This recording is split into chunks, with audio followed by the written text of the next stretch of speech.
Good evening, I'm Wendy Ryan in for Linda tonight. And I'm Jamison Euler. A 3-month-old Polk County girl is dead, and tonight her mother faces manslaughter charges.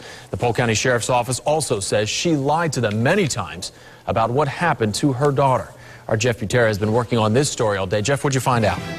Well, Jamison, the sheriff says 3-month-old Natalie A.G. died from blunt force trauma to the head. How she got that trauma is not exactly clear, but the sheriff believes her mother, Kylie Copeland, who has a long history of problems, is responsible.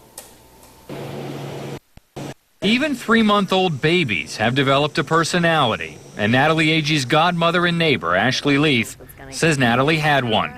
She loved to see everything. She had to look everywhere. She had to see what was going on. She was very nosy.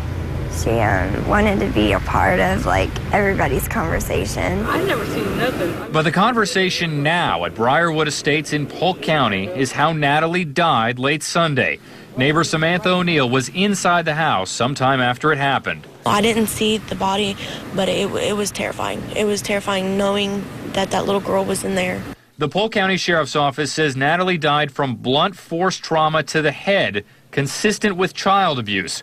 Her mother, Kylie Copeland's now facing negligent manslaughter charges.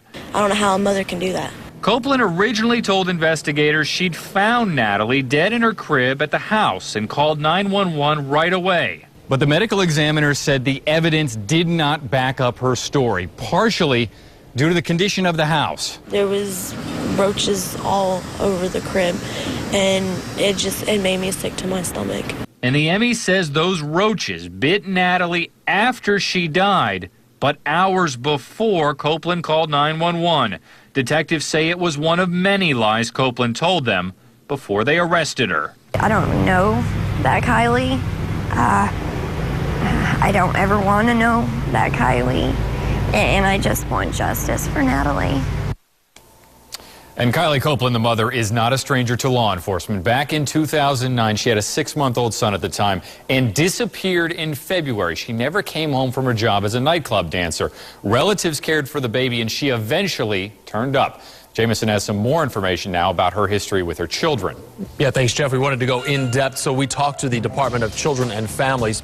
In addition to Natalie, Kylie Copeland has sons, a 3-year-old and a boy that is almost 2. They are now in foster care. DCF was currently investigating this family after an incident in August. Although it was the father that they were looking at, he does not live at the house anymore. We are told a social worker visited the house as recently as last week, but did not see any problems or have reason to think there might be violence.